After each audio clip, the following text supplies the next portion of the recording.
आज हमने पढ़ना है कन्फर्मेशनल आइसोमरिज्म और कन्फर्मेशनल एनालिसिस क्या होता है और किस तरह से हम जो है ना वो कन्फर्मेशन एनालिसिस कर सकते हैं, कौन-कौन से फैक्टर्स होते हैं जो उसको इफ़ेक्ट करते हैं। तो शुरू करने से पहले सबसे पहले हम इसको डिफ़ाइन कर लेते हैं कि कन्फर्मेशन नल आइसोमरिज्म क्या होता है। तो पहला क्वेश्चन ये है कि कन्फर्मेशन क्या होती है?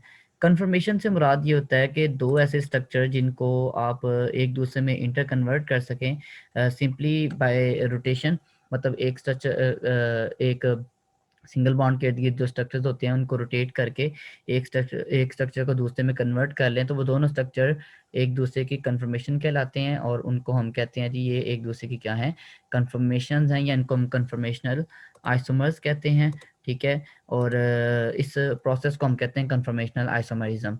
मिसाल ये एक स्ट्रक्चर है, ठीक है? सिंपल सा एक हमने न्यूमैन प्रोजेक्शन बनाई हुई है, मिसाल फ़र्ज़ कर लें ये मीथेन ही है, ठीक है? 2 कार्बन है, एक ये दोनों कार्बन के साथ 3-3 हाइड्रोजन अटैच हैं, ठीक है? तो ये न्यूमैन प्रोजेक्शन हमने इसको देखा होगा कि न्यूमैन प्रोजेक्शन क्या होती है। अब इसमें देखें, अगर आप इसको ये जो सिंगल बॉन्ड है, ये कार्बन 2 कार्बन्स के दरमियान जो सिंगल बॉन्ड है, मिसाल के तौर पर यहाँ पे ये वाला जो सिंगल बॉन्ड है, इसके ऊपर हम एक एटम को रोटेट कर सकते हैं, ठीक है? ये दोनों एक्चुअली रोटेट हो सकते हैं। मिसाल के तौर पर अगर आप इसको यहाँ पे रोटेट करते हैं, तो क्या होगा जी कि ये देखें, ये एक एटम रोटेट हो रहा है, ठीक है? और उसके रोटेट दूसरा अपनी जगह पे फिक्स है। तो ऐसे ही एक एटम को रोटेट करने से दूसरे को उसकी पोज़ीशन पे फिक्स रखने से जो आपके पास डिफरेंट स्ट्रक्चर्स बनते हैं, डिफरेंट कन्फर्मेशंस बनती हैं, डिफरेंट ये देखिए मिसाल के तौर पर एक आपके पास स्ट्रक्चर है, एक ये स्ट्रक्चर है, एक ये स्ट्रक्चर है, एक ये स्ट्रक्चर है, एक ये स्ट्रक्चर है। ये एक दूसरे में कैसे इंटर कन्वर्ट हो रहे हैं सिंपल एक सिंगल बॉन्ड के इर्द-गिर्द रोटेशन की वजह से। तो इन स्ट्रक्चर्स को हम कहते हैं ये एक दूसरे के कन्फर्मेशनल आइसोमर्स हैं और यहाँ इनको हम कहते हैं ये कन्फर्मेशंस हैं, ठीक है? और इस फिनोमिना को हम कहते हैं कन्फर्मेशनल आइसोमरिज़्म, ठीक है? तो ये होता है जी कन्फर्मेशंस या कन्फर्मेशनल आइसोमरिज़्म या कन्फर्मेशनल, इनको रोटामर्स भी कहते हैं। मिसाल के तौर पर आपको ये यहाँ पे डायग्राम नज़र आ रही है कि आपके पास ब्यूटेन है, मिसाल के तौर पर ब्यूटेन के 2 कन्फर्मेशनल आइसोमर्स, उसका न्यूमैन प्रोजेक्शन और साह और स्ट्रक्चर उसका दिखाया गया है कि इसमें ये दोनों ग्रुप आमने-सामने हैं, ये हाइड्रोजन आमने-सामने है, ये वाला हाइड्रोजन आमने-सामने है, ठीक है? इसमें ये जो ना इसके आमने-सामने नहीं है, ठीक है? ये सारे बॉन्ड एक-दूसरे के आमने-सामने नहीं है। तो बहरहाल ये एक होता है जी कन्फर्मेशनल आइसोमर्स और इसको हम कहते हैं कन्फर्मेशनल आइसोमरिज़्म, ठीक है? तो नेक्स्ट हमारे पास आता है जी कन्फर्मेशनल एनालिसिस। कन्फर्मेशनल एनालिसिस क्या है कि देखें अभी आपने देखा कि जब आप एक एटम को एक ग्रुप को दूसरे के इर्द-गिर्द रोटेट करते हैं, तो इस रोटेट होने के दौरान कुछ एनर्जी चेंजेस भी आएँगी। मिसाल के तौर पर फ़र्ज़ करें आपके पास एक कार्बन ये है और एक कार्बन ये है, ठीक है? एक ये है, इस तरह से है, ठीक है? ये इनकी एक सॉ हॉर्स स्ट्रक्चर है, ठीक है? यहाँ आप इसकी न्यूमैन प्रोजेक्शन बना लें कि ये अगर आपके पास है कुछ इस तरह से, ठीक है? ये 3 बॉन्ड यहाँ पे और 3 बॉन्ड जो हैं वो यहाँ से ओरिजिनेट होते हैं, ठीक है?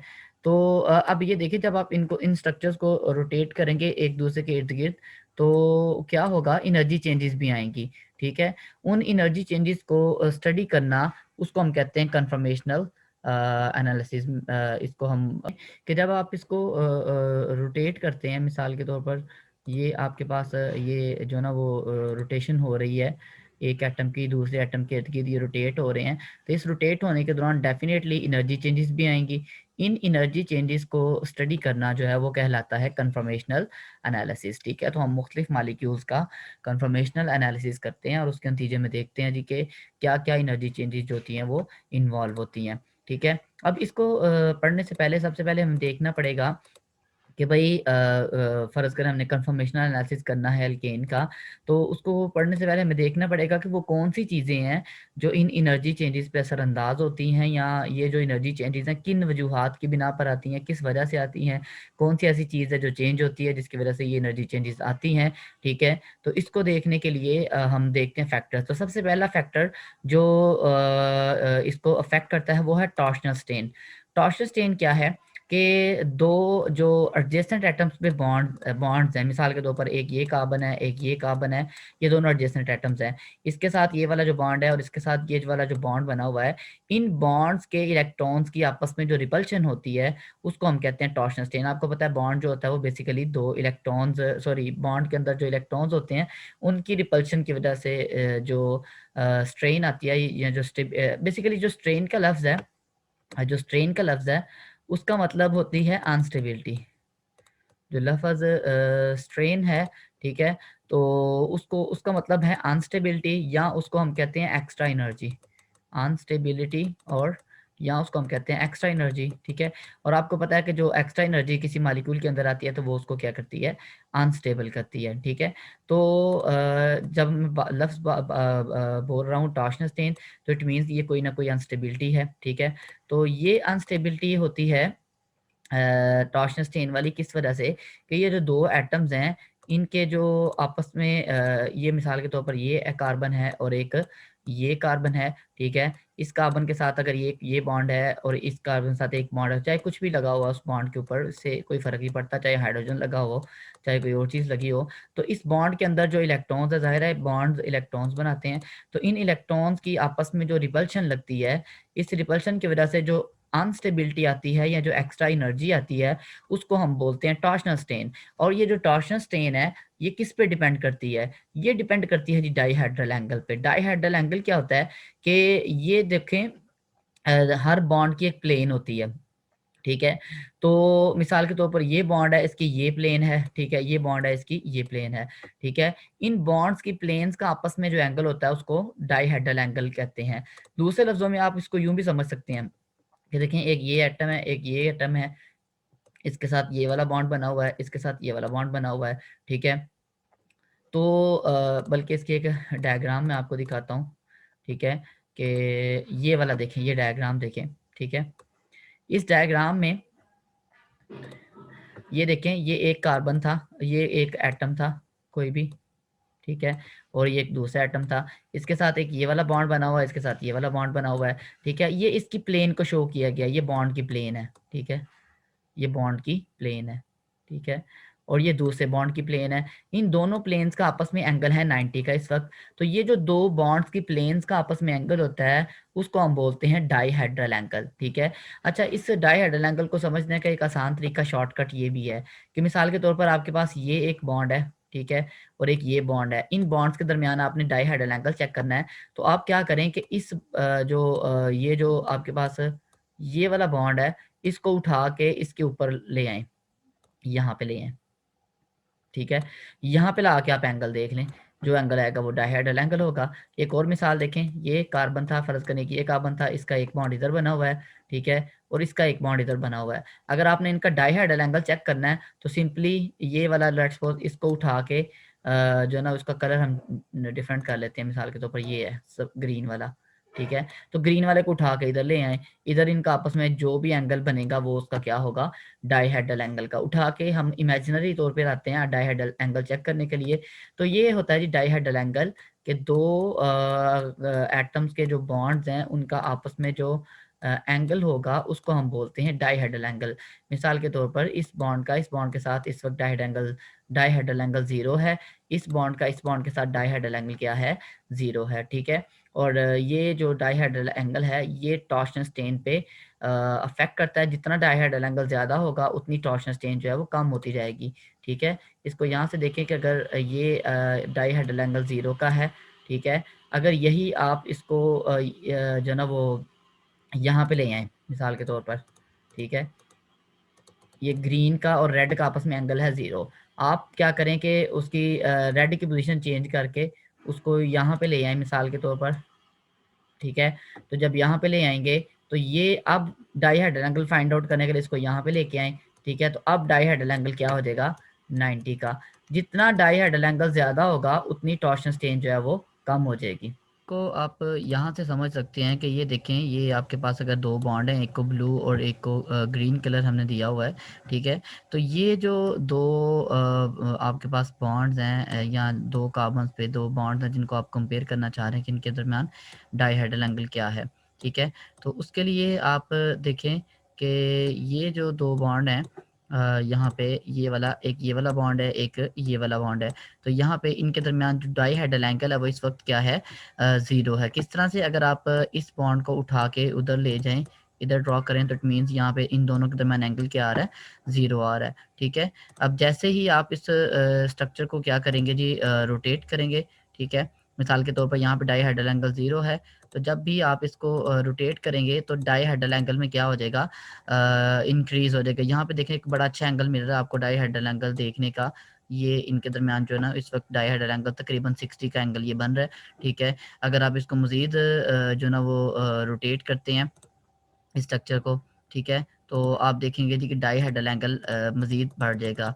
जब डाइहेड्रल एंगल मज़ीद बढ़ जाएगा, यहाँ पे तकरीबन 90 का बन रहा है, और अगर आप इसको लेके आएँ यहाँ पे, तो इस सूरत हाल में देखें यहाँ पे डाइहेड्रल एंगल जो है वो अब इंक्रीज़ होके तकरीबन हो गया है 180 का, मतलब इन दो बॉन्ड्स के दरमियान जो बॉन्ड एंगल है, डाइहेड्रल एंगल जिसको हम कह रहे हैं, वो 180 का हो गया है। तो इस तरह से डाइहेड्रल एंगल जो है ना वो टॉर्शनल स्ट्रेन डिपेंड करती है डाइहेड्रल एंगल पे। डाइहेड्रल एंगल जितना ज़्यादा होगा, टॉर्शनल स्ट्रेन उतनी ही कम होगी दो बॉन्ड्स के दरमियान। तो ये है जी टॉर्शनल स्ट्रेन, और टॉर्शनल स्ट्रेन डिपेंड करती है डाइहेड्रल एंगल पे। जैसे स्ट्रेन का मैंने आपको बताया है कि अनस्टेबिलिटी है या जो एक्स्ट्रा एनर्जी है, और जितनी अनस्टेबिलिटी आएगी या एक्स्ट्रा एनर्जी आएगी, ये दोनों एक दूसरे से रिलेटेड टर्म्स हैं। एक्स्ट्रा एनर्जी का मतलब भी अनस्टेबिलिटी होता है। तो पहली तरह की जो जिसके अंदर टॉर्शनल स्ट्रेन ज़्यादा होगा उसकी एनर्जी ज़्यादा होगी, जिसके अंदर टॉर्शनल स्ट्रेन कम होगा उसकी एनर्जी कम होगी। और आपको पता है कि डाइहेड्रल एंगल के जो है वो इन्वर्सली प्रोपोर्शनल होता है। जितना डाइहेड्रल एंगल ज़्यादा होगा उतना टॉर्शनल स्ट्रेन जो है वो क्या होगा, कम होगा। तो जिन मॉलिक्यूल्स में डाइहेड्रल एंगल कम होगा उनमें टॉर्शनल स्ट्रेन ज़्यादा, और जिनमें टॉर्शनल स्ट्रेन डाइहेड्रल एंगल ज़्यादा होगा टॉर्शनल स्ट्रेन कम होगा। दूसरा फैक्टर जो अफेक्ट करता है इसकी एनर्जीज को कन्फर्मेशनल एनालिसिस में, वो स्टेरिक स्ट्रेन है। स्टेरिक स्ट्रेन सिंपल एक दो भी मुख्तलिफ मालिक्यूल्स पे जो दो ग्रुप्स हैं उनके दरमियान जो रिपल्शन है स्पेस में बल्कि ग्रुप्स के दरमियान, उसको हम जो है ना वो स्टेरिक स्ट्रेन कहते हैं। और स्टेरिक स्ट्रेन का ताल्लुक जो है वो एक तो डिस्टेंस के साथ तो होता है, ये डिस्टेंस तो आमतौर पे कॉमन रहता है। दो मिसाल के तौर पर ये आपके सामने एक न्यूमैन प्रोजेक्शन नज़र आ रही है, इसमें इस एक ये वाला कार्बन है, एक पीछे कार्बन है, तो इस पे भी मिथाइल ग्रुप है, इस पे भी मिथाइल ग्रुप है। तो ये मिथाइल ग्रुप बड़ा बड़ा ग्रुप होता है ना, एक के साथ कार्बन के साथ 3 हाइड्रोजन जुड़े हुए हैं, तो इतने ज़्यादा जहाँ पे बॉन्ड हैं तो उतने ज़्यादा इलेक्ट्रॉन हैं, तो इस वजह से एक जो साथ वाला मिथाइल होगा उसकी उसके साथ रिपल्शन जो है वो ज़्यादा होगी, मतलब उसकी स्टेरिक स्ट्रेन कम होगी। जो स्टेरिक स्ट्रेन होती है, इसका इन्हिसार स्टेरिक स्ट्रेन जो है वो डिपेंड करती है साइज़ पे, ठीक है? इसका इन्हिसार जो होता है ना वो साइज़ ऑफ ग्रुप होता है कि अगर कौन-सा ग्रुप किसी एटम के साथ अटैच है। मिसाल के तौर पर हाइड्रोजन है, अगर देखें ना एक यहाँ पे आपके पास एक कार्बन है, एक दूसरा कार्बन है, ठीक है? इसके साथ हाइड्रोजन है और इधर भी हाइड्रोजन है, ठीक है? तो इनकी स्टेरिक स्ट्रेन बड़ी मिनिमम होती है हाइड्रोजन की, ठीक है? ना होने के बराबर स्टेरिक स्ट्रेन होती है। जबकि दूसरी तरफ अगर एक कार्बन के साथ जो है ना वो CH3 अटैच है, और एक के साथ जो है वो हाइड्रोजन अटैच है, तो यहाँ पे स्टेरिक स्ट्रेन थोड़ी ज़्यादा होगी क्योंकि एक तरफ थोड़ा बल्की ग्रुप आ गया है। तीसरी सूरत हाल ये भी हो सकती है कि दोनों तरफ जो है वो CH3 ग्रुप जो है वो अटैच हो। मिसाल के तौर पर अगर एक कार्बन के साथ CH3 है तो दूसरे के साथ भी CH3 अटैच है, तो यहाँ पे स्टेरिक स्ट्रेन और भी ज़्यादा हो जाएगी। अब यहाँ पे देखिए इस सारे सिनेरियो में हम डाइहेड्रल एंगल को नहीं छेड़ रहे, डाइहेड्रल एंगल सेम कंसीडर कर रहे हैं। सिर्फ स्टेरिक स्ट्रेन जो है ना वो उसको डिस्कस कर रहे हैं कि जैसे-जैसे बड़ा ग्रुप अटैच होता रहेगा स्टेरिक स्ट्रेन बढ़ती जाएगी। इवन ये है कि अगर आप इसके साथ इससे भी बड़ा ग्रुप अटैच कर दें, मिसाल के तौर पर आप यहाँ पे अटैच कर देते हैं ट्राइमिथाइल जो है ना वो ये ग्रुप अटैच कर देते हैं ट्राइमिथाइल, ठीक है? ये वाला जो ना वो इसको आप क्या नाम दे सकते हैं इसको, ये बेसिकली ब्यूटाइल ग्रुप है एक, सेकेंडरी या टर्शियरी ब्यूटाइल ग्रुप है। टर्शियरी ब्यूटाइल इसके साथ या ट्राइमिथाइल 3 मिथाइल ग्रुप जुड़े हुए हैं इस कार्बन के साथ, ठीक है? तो ये और भी बल्कि ग्रुप हो जाएगा और इसकी स्टेरिक चेन और भी क्या हो जाएगी, ज़्यादा हो जाएगी। ये टर्शियरी ब्यूटाइल ग्रुप है, ठीक है? तो ये इसके साथ 3 जो है वो CH3 ग्रुप अटैच है एक कार्बन के साथ।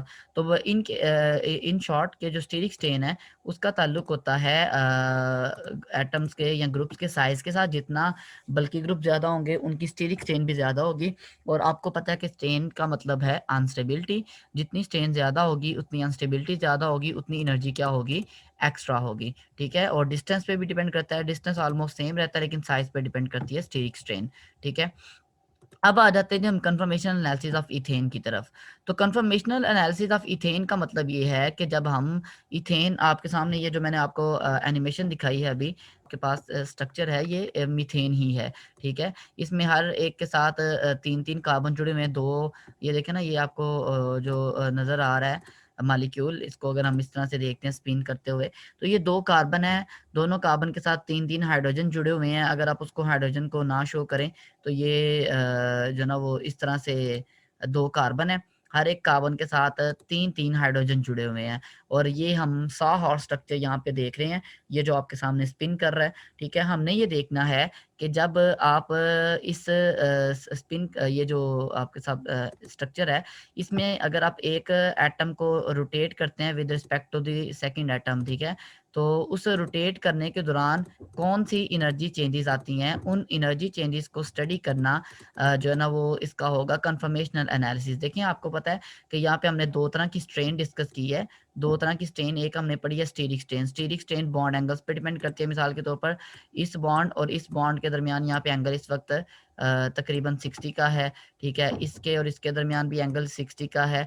इसके और इसके दरमियान भी एंगल क्या है, ऑलमोस्ट 60 का है। ठीक है, तो एक और इनकी जो ना वो हो सकती है क्या से कहते हैं, कंफर्मेशन। ठीक है, जहाँ पे ये एंगल जो है वो डिफरेंट होंगे। मिसाल के तौर पर दूसरी इनकी सूरत हाल ये भी हो सकती है, ये सारे एक दूसरे के आमने सामने हैं। ठीक है, जब आमने सामने हैं तो इनके सारे स्टीरिक जो टॉर्शनस जो ना वो डाइहेड्रल एंगल वो 0 के हैं, आमने सामने हैं स्टीरिक। और हमने बेसिकली जब कंफर्मेशनल एनालिसिस करना होता है तो हमने देखना होता है कि भाई इनके अंदर स्टीरिक स्ट्रेन कब कम या ज़्यादा है, टॉर्शनल स्ट्रेन कब कम या ज़्यादा है। तो कंफर्मेशनल एनालिसिस ऑफ मीथेन में हमने देखेंगे जी कि एक मिथाइल ग्रुप को दूसरे के इर्द-गिर्द रोटेट करें तो क्या होता है।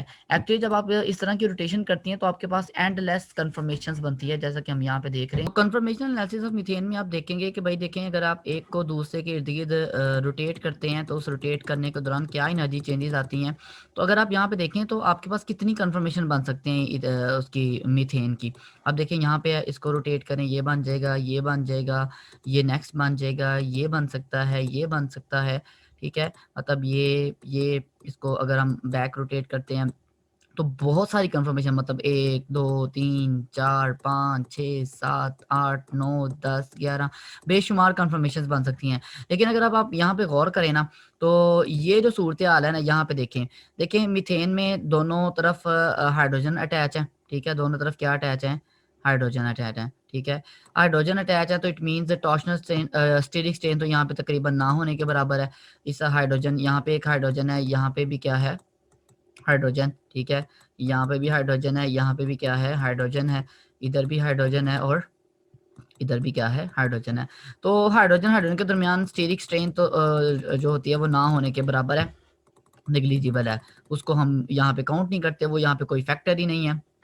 ठीक है, तो यहाँ पे जो एक्चुअल फैक्टर अपना रोल प्ले करेगा वो टॉर्शनल स्ट्रेन होगा। तो टॉर्शनल स्ट्रेन को अगर हम देखते हैं कि भाई टॉर्शनल स्ट्रेन आपको पता है डाइहेड्रल एंगल पे डिपेंड करता है। यहाँ पे ऑलमोस्ट डाइहेड्रल एंगल जो है वो 0 का है। अगर आप इसको यहाँ पे जो ना वो इस तरह से लेट्स सपोज इसको इधर ले आए। ठीक है, यहाँ पे जी, यहाँ से हम शुरू करते हैं कि डाइहेड्रल एंगल ऑलमोस्ट क्या है, 0 का डाइहेड्रल एंगल है। ठीक है, अब अगर आप इसको रोटेट करते हैं तो यहाँ पे डाइहेड्रल एंगल इंक्रीज़ हो रहा है, टॉर्शनल स्ट्रेन कम हो रही है। कम होते-होते यहाँ पे इनके दरमियान मैक्सिमम डाइहेड्रल एंगल पॉसिबल है। बेसिकली इसमें हम देखेंगे कि ये इसके साथ भी और ये इसके साथ भी। याद रहे कि ये वाला भी बैक कार्बन है, ये वाला भी क्या है, बैक कार्बन। तो यहाँ पे इनके दरमियान डाइहेड्रल एंगल क्या हो रहा है, मैक्सिमम पॉसिबल हो रहा है। उसके बाद मज़ीद अगर आप इसको रोटेट करेंगे, ठीक है, इसको मज़ीद रोटेट करेंगे तो वो फिर डिक्रीज़ होना शुरू हो जाएगा और अल्टीमेटली वो फिर जो है ना वो कहाँ पे पहुँच जाएगा, ये 0 पे। ठीक है, अगेन रोटेट करते दरमियान में आएगा। ठीक है, यहाँ पे मिनिमम उनके दरमियान डायहेड्रल एंगल फिर इंक्रीज होना शुरू हो जाएगा, ठीक है, और मतलब यहाँ पे है, और उसके बाद फिर इंक्रीज होना शुरू हो जाएगा और यहाँ पे आ जाएगा, मतलब डायहेड्रल एंगल 0, फिर डायहेड्रल एंगल बढ़ना, यहाँ पे मिनिमम है, सॉरी मैक्सिमम है डायहेड्रल एंगल, और टॉर्शनल स्ट्रेन मिनिमम है, यहाँ पे फिर बढ़नी शुरू हो जाती है। तो इट मीन्स अगर हम इसकी बाकी सारी कन्फर्मेशन को छोड़ दें तो दो हमारे पास कन्फर्मेशन आ रही हैं, एक ये वाली आ रही है जिसमें डायहेड्रल एंगल मैक्सिमम है तकरीबन 60 का, और एक जो ना वो ये वाली है जिसमें डायहेड्रल एंगल 0 का। इन दोनों को ही हम डिस्कस करेंगे यहाँ पे जो ना वो कन्फर्मेशन एनालिसिस ऑफ इथेन में, ठीक है। तो इसमें आपके पास इसकी दो कन्फर्मेशन हैं, एक को हम बोलते हैं एक्लिप्स्ड और एक को हम बोलते हैं स्टैगर्ड। एक्लिप्स का मतलब होता है in front of each other, ठीक है, कि जब कोई चीज़ एक दूसरे के आमने सामने आ जाती है तो उसको हम एक्लिप्स कहते हैं। इसको हम उर्दू में इसके लिए एक ग्रहण का लफ्ज़ भी यूज़ करते हैं, जैसे आप कहते हैं ना मून एक्लिप्स या सोलर एक्लिप्स लगता है, तो सूरज के सामने चाँद आ जाता है या ज़मीन सामने आ जाती है तो वो एक्लिप्स लग जाता है। तो एक्लिप्स का मतलब है जब दोनों चीज़ें आमने-सामने हैं, मतलब ये यहाँ पे नीचे डायग्राम में देखें, ये वाला बॉन्ड इस बॉन्ड के आमने-सामने है, ठीक है, और ये वाला बॉन्ड जो है वो इस बॉन्ड के आमने-सामने है, ये वाला इसके आमने-सामने है, ठीक है।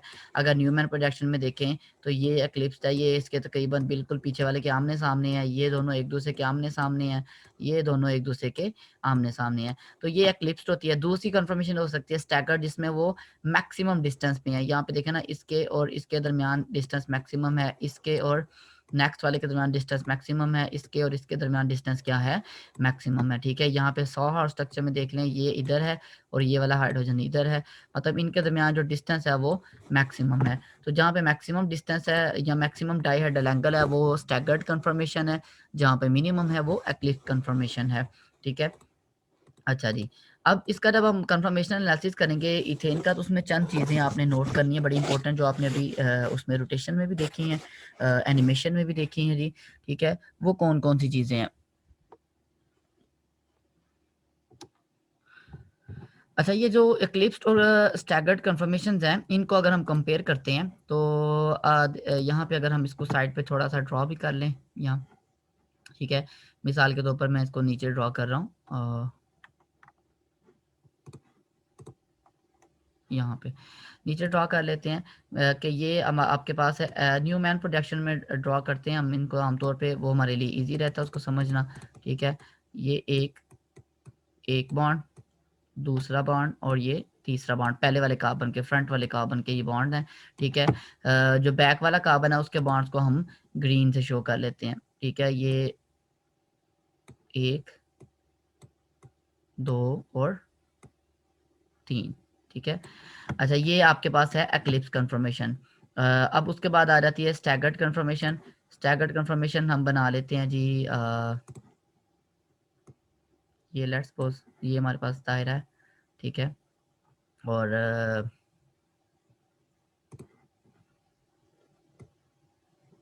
1, 2 और 3 ये फ्रंट वाले कार्बन के, और ग्रीन के से हम बना लेते हैं बैक वाले कार्बन के बॉन्ड्स को, ठीक है। यहाँ पे देखें सारे बॉन्ड्स एक दूसरे से मैक्सिमम डिस्टेंस पे हैं, ये वाला डिस्टेंस मैक्सिमम है, ठीक है, ये हर तरफ, और यहाँ पे वो मिनिमम बिल्कुल आमने सामने है।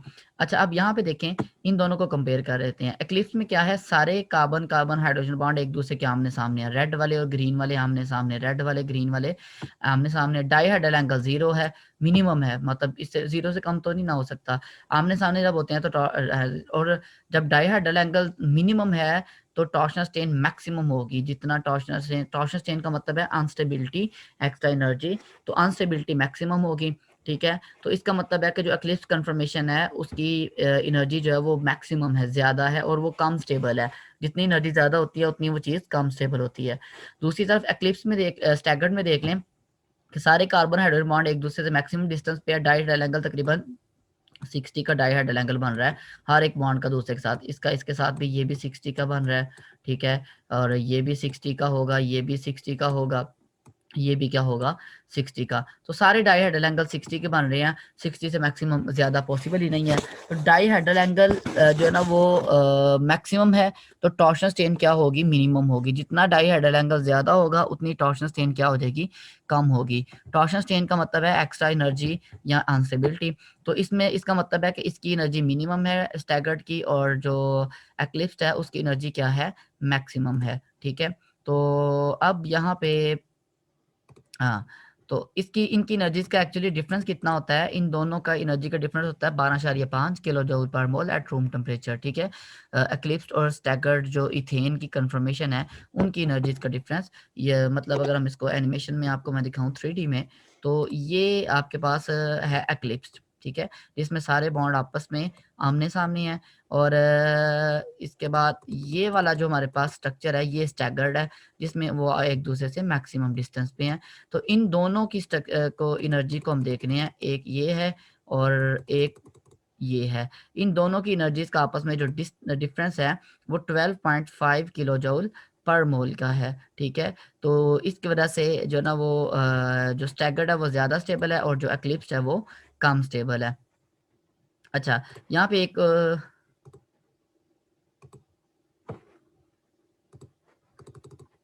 अच्छा, यहाँ पे एक और बात ये है कि ये जो 12.5 किलो जूल पर मोल का एनर्जी डिफरेंस है, बड़ा कम है।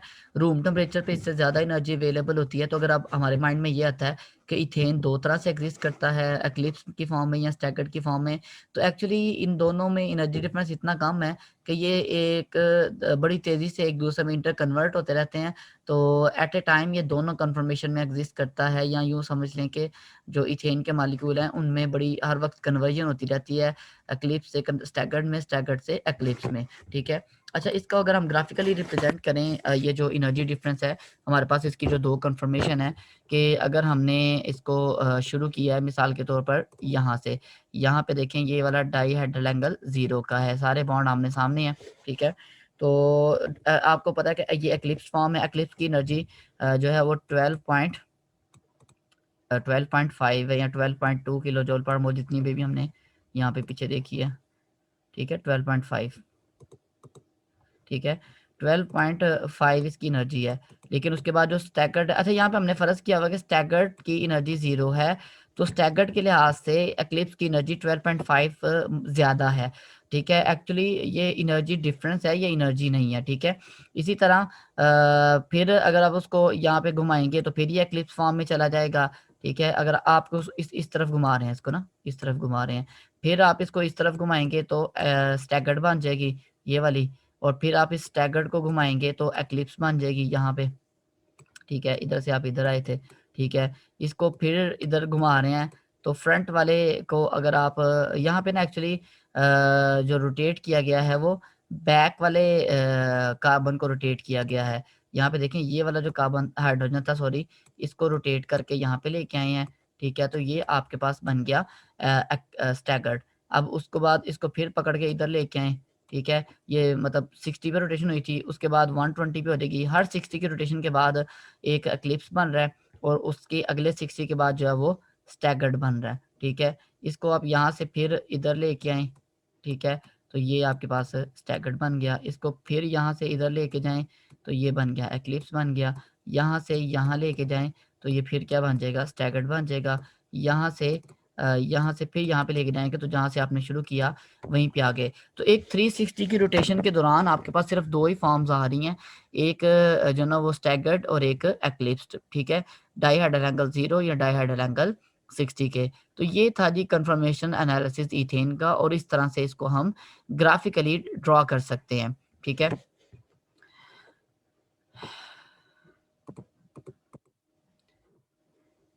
नेक्स्ट हमें देखना है कंफर्मेशनल एनालिसिस ऑफ प्रोपेन।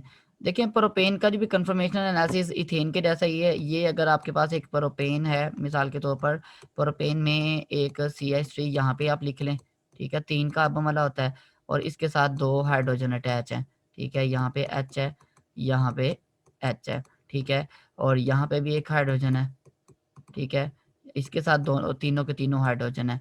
अब एक्चुअली यहाँ पे बाकी सारा कुछ सेम है, सिर्फ क्या हुआ है कि यहाँ पे H की जगह, जो कि इथेन में यहाँ पे H था, उसकी जगह पे CH3 आ गया है।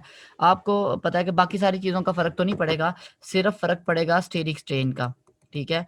और चूंकि मिथाइल ग्रुप बड़ा ग्रुप है तो इसकी स्टीरिक स्ट्रेन क्या होगी, ज़्यादा होगी, तो इस वजह से यहाँ पे एनर्जी डिफरेंस थोड़ा सा आएगा। अगर आप इसको न्यूमैन प्रोजेक्शन में देखें तो आप इस तरह से इसको देख सकते हैं कि एक CH3, उसके सामने हाइड्रोजन, बाकी सारे हाइड्रोजन के सामने हाइड्रोजन है, और हाइड्रोजन के सामने हाइड्रोजन है, ठीक है। तो ये आपके पास न्यूमैन प्रोजेक्शन है। तो जब आप इसको रोटेट करेंगे, एक कार्बन को पकड़ लें, अगले वाले को या पिछले वाले को, इसको आप रोटेट करेंगे तो जो एनर्जी चेंजेस आएंगी उसको हम बोलेंगे कन्फर्मेशनल एनालिसिस ऑफ प्रोपेन, ठीक है। अब कन्फर्मेशनल एनालिसिस ऑफ प्रोपेन में भी वही बातें हम करेंगे कि जब एक मिथाइल ग्रुप को रोटेट करते हैं, बहुत सारी कन्फर्मेशन बनती है, इनमें से भी दो ही ज़्यादा पॉसिबल हैं, मतलब दो, एक मैक्सिमम एनर्जी वाली और एक मिनिमम एनर्जी वाली। एक को हम एक्लिप्स बोलते हैं, एक को हम स्टैगर्ड बोलते हैं।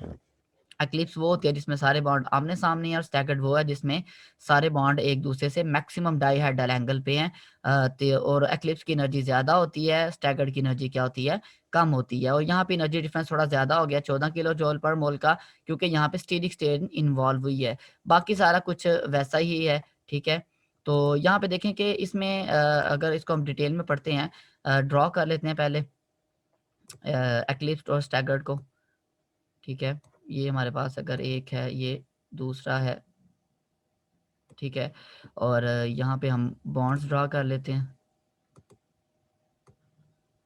ये जो आपका फ्रंट वाला कार्बन होता है, आपको पता है कि आप इसको न्यूमैन प्रोजेक्शन में कैसे ड्रॉ करते हैं। ये फ्रंट वाला कार्बन जिधर से आप देख रहे हैं, ठीक है।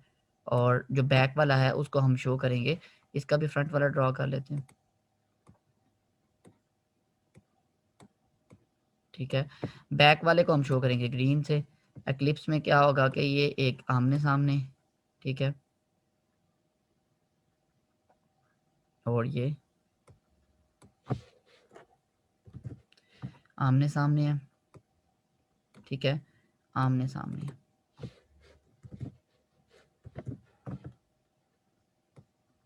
ठीक है। स्टैगर्ड में क्या होते हैं, ये एक दूसरे से मैक्सिमम डिस्टेंस पे, सही है। तो कंफर्मेशन एनालिसिस उसके जैसा ही है जैसा कि आपने उसमें पढ़ा है इथेन में। तो क्या होता है कि कार्बन हाइड्रोजन और फर्स्ट कार्बन, इसमें क्या होता है कि सारे कार्बन जो है वो एक दूसरे के आमने सामने है, ठीक है। मिसाल के तौर पर अगर आप यहाँ पे मिथाइल ग्रुप रख लें ऊपर, ठीक है, तो डाइहेड्रल एंगल जो है ना वो मिनिमम जब होता है एक्लिप्स में, तो टॉर्शनल स्ट्रेन मैक्सिमम होती है। स्टीरिक स्ट्रेन भी बड़ी ज़्यादा है क्योंकि CH3 और H एक दूसरे के बिल्कुल आमने सामने आ रहे हैं, ठीक है। बाकी तो ज़ाहिर है हर जगह पे H और H है, ठीक है। लेकिन एक जगह पे जो ना वो H और CH3 की रिपल्शन है। तो जो आपके पास है ना इसकी क्या से कहते हैं, स्टैगर्ड, सॉरी एक्लिप्स, ठीक है। तो एक्लिप्स में जहाँ पे ये, एक मिनट, ठीक है, एक्लिप्स में एक जो हाइड्रोजन आ रहा है, और उसकी रिपल्शन आ रही है CH3 के साथ, यहाँ पे एक तो डाई हाइड्रल एंगल कम है, और दूसरा स्टीरिक स्ट्रेन उस जिसकी वजह से टॉर्शन स्ट्रेन ज़्यादा है, दूसरा स्टीरिक स्ट्रेन भी यहाँ पे क्या है, मैक्सिमम है। और दूसरी तरफ स्टैगर्ड में अगर आप देखें तो ये CH3 है, ठीक है, ये HF, थोड़ा डिस्टेंस बढ़ गया दोनों तरफ, इससे भी और इधर वाले H से भी। तो यहाँ पे स्टीरिक स्ट्रेन थोड़ी सी उसकी निस्बत कम है, टॉर्शन स्ट्रेन भी कम है क्योंकि यहाँ पे डाइहेड्रल एंगल तकरीबन 60 का बन रहा है, टॉर्शन स्ट्रेन कम है। टॉर्शन स्ट्रेन कम होगी तो इसकी एनर्जी भी कम होगी, इसके अंदर स्ट्रेन कम होगी, तो इट मीन्स के जो एक्लिप्स कन्फर्मेशन है वो उसकी एनर्जी ज़्यादा है, स्टैगर्ड की एनर्जी जो है वो कम है। और यहाँ पे एनर्जी डिफरेंस इथेन की निस्बत थोड़ा ज़्यादा इस वजह से है कि यहाँ पे स्टीरिक स्ट्रेन भी क्या हो रही है जी, इन्वॉल्व हो रही है। और इसको भी आप सेपरेट जो है ना वो सेपरेट नहीं कर सकते क्योंकि रूम टेम्परेचर पे कन्वर्जन हो रही होंगी। इनर्जेटिकली भी इसको ऐसे हम देख सकते हैं, ठीक है, कि यहाँ पे अगर आप शुरू करते हैं एक्लिप्स से, ठीक है, 60 पे रोटेट करेंगे तो स्टैगर्ड आ जाएगी, ठीक है। फिर 60 पे रोटेट करेंगे तो एक्लिप्स आ जाएगी, फिर करेंगे तो स्टैगर्ड आ जाएगी, ये फिर एक्लिप्स। तो हर 360 पूरी रोटेशन में आप जब हर 60 पे रोटेट करते हैं तो कम एनर्जी वाली आ जाती है स्टैगर्ड, और उसके बाद करेंगे तो एक्लिप्स आ जाएगी, ठीक है। तो ये था जी कन्फर्मेशनल एनालिसिस ऑफ प्रोपेन, ठीक है, बिल्कुल इथेन के जैसा था जी। यहाँ तक समझ आई है, कोई मसला मसाइल हो तो पूछ लें।